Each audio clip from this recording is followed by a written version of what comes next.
Hi there, I'm Sura. I'm a meditation coach and trainer. Today, talking about the 11 biggest mistakes coaches make, and this includes healers, health professionals, counselors, therapists, anybody who's working in the health and healing industry, intuitive readers. I often see these big mistakes, and I think that this is for both coaches and clients so that you know to look for red flags when you are working with a coach. You want to find somebody who you really trust and you feel good with. And I'm going to go through these mistakes one by one. The first biggest mistake is that the coach talks too much. They go into lecturing mode, and there's a lot of preaching and teaching, and just it's a one-way street, and the coach isn't taking enough time to listen, to be receptive, to actually be, instead of in their own head and their own knowledge, but be in a space of discovery and receptivity with their client, and letting their client speak and share what's coming from within them. The second biggest mistake that coaches make is that they speak from a place of authority in the client's life. So it's okay to be in your own authority, but to speak from a place of authority is like a parental role. And we're not looking for another parent. What we're actually looking for is a peer who is empowering another peer. And you want to be looking for that peer-to-peer experience, not somebody who is higher than you telling you what to do, like a parent would tell a child. You are working with a grown adult, their own being. They have their own soul, their own path, and that's what you're tapping into as a coach. The third biggest mistake is that coaches go into a lot of psychic reading. They might be clairvoyant or intuitive, which is fine to be intuitive, but to then go ahead and start making predictions in your client's life based on what you intuitively see is very limiting for your client, because then you're basically, again, telling them what to do instead of letting them choose and go into a place of discovery in their own life. Also, if you're a client, be very aware of not giving your power over to somebody with psychic ability. It doesn't mean that they're spiritually advanced. It doesn't mean that they're personally advanced. It just means that they can see energy. If you were to take their advice, it didn't work out, then you would try to blame them, right? Coaching is really about taking responsibility and ownership for your own life, your own choices, and your own actions. And that's what it comes down to at the end of the day. It's an empowering experience. It's not where you give your power and all of your decision making over to someone else. Okay, the fourth biggest mistake is that the coach tells you what to do. So they say, do this, don't do that, instead of asking you questions so that you can decide what feels right for you within yourself. So be really aware of a coach that will point blank tell you, don't do this or do that. They can affirm what you say, and they say that, so it sounds like this is what you want to do. And a coach is there for that, to really affirm you and to validate what you want. But be aware of coaches that insert themselves and their perspectives and their opinions into your life.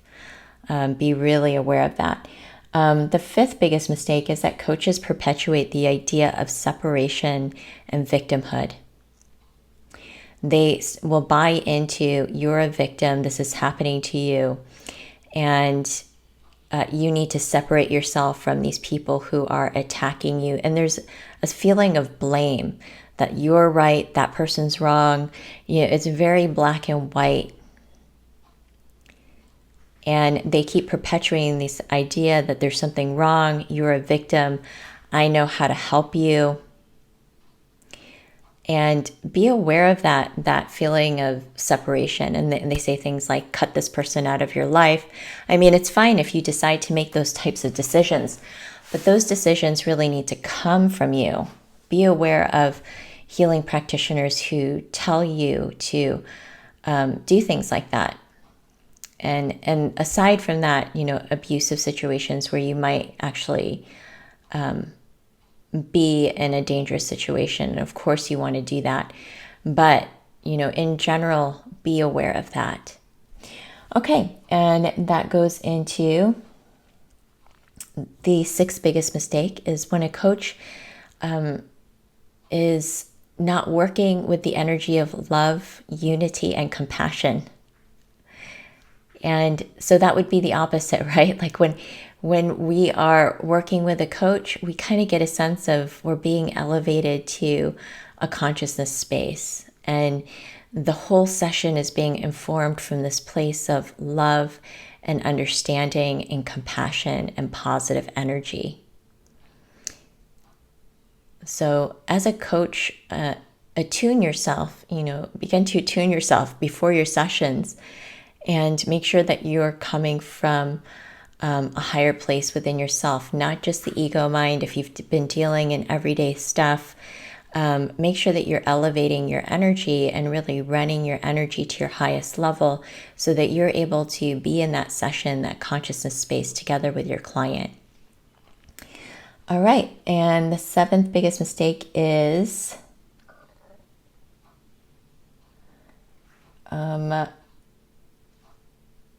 okay, well, I can't really read my writing here, but it's not really trying to evoke the wisdom of your client. So again, I see this pattern with so many coach practitioners where they're going more into teaching, lecturing, telling people what to do mode, versus just being the space for the client to come to their own realizations, to connect to their own body, their own emotions, their own feelings.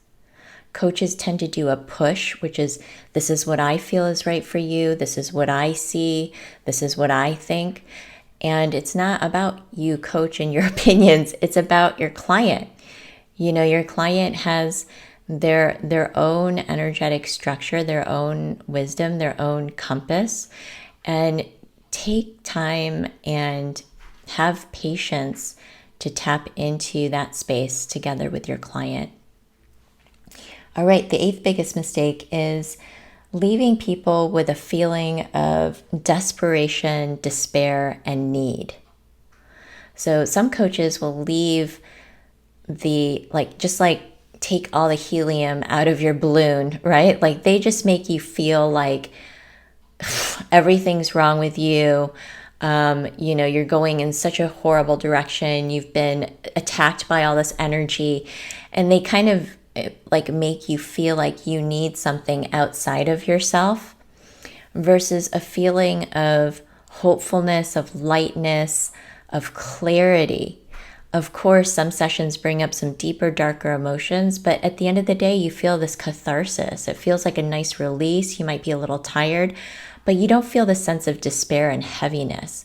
I have seen sessions and come out of sessions where it's just like you've been sludged, right? And it really goes to one of the last points I'm going to make at the end of this talk.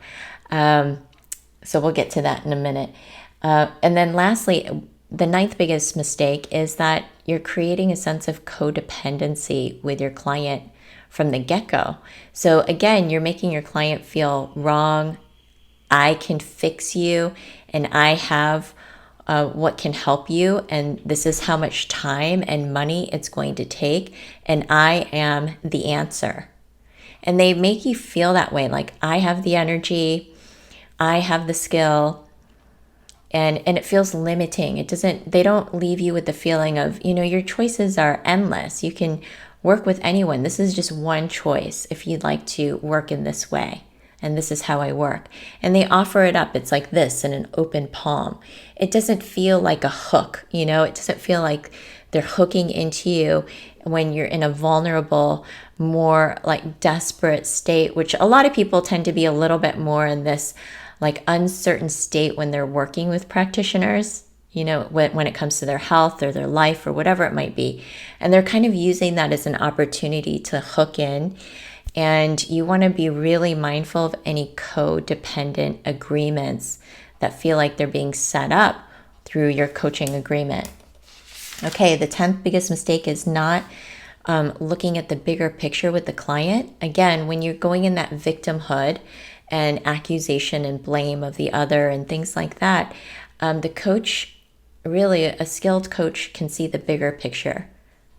There's always a bigger learning in every painful situation where you're suffering, where you don't see the end. There is a bigger picture that's there. You know, if you feel stressed, if you feel anxious, if you feel out of alignment, you know, there's an opportunity to be in your power. And these are some of the things that a coach will cultivate, is they'll give you a hopeful perspective, a renewed perspective, through reframing and asking questions. Not by just telling you, but reframing and asking questions. And the last biggest mistake is using language like should, I think, don't. You know, using these kind of negative words to direct the session. Think about using words that are supportive and empowering. And oftentimes that goes into questions. What do you think is right? What do you think is the next step? What do you feel? Where do you feel that in your body? So questions that lead clients into their own innate wisdom is so important. And it goes into the last biggest mistake that I didn't include, which is coaches who don't do enough inner work on themselves. They're always kind of, I think, a lot of coaches and healers and teachers are often on the pedestal, on the platform. And so a lot of their knowledge is moving one way. And sometimes it's a way for them to even avoid their own healing. So there is a thing called the wounded healer. It's a very common archetype. Many healers go into this industry because they suffered from their own wounds and they want to help other people. And they are very well equipped to help and heal and create breakthroughs for other people, but they've avoided their own pain in the process of always focusing on others. So if you're not doing your own inner work, what happens is that you begin projecting your stuff onto your clients, right? You start working from a place of limitation, lack, and scarcity, which creates that sense of need and codependency. Victimhood, I have to fix you, I'm your answer. So be really aware of a coach that makes you feel like I'm your answer.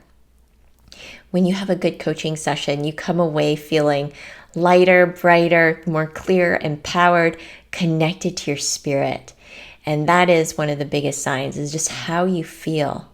You might have to go through some hard work, but the coach is really holding this loving, open space for you to pivot in any direction, to follow your own wisdom, and for you to feel free. There's no pressure, there's no hook, there's no need to feel like you have to please your coach or, show up for your coach in a certain way. You get to be yourself, your full, whole self. And the more you work with your coach, you feel closer to your true, authentic self. Thanks for listening. I'd love to hear your thoughts about this video commentary. What have your sessions been like? What are the red flags that you've seen? And what's really helped you as a coach and a client? Lots of love. Bye, everybody.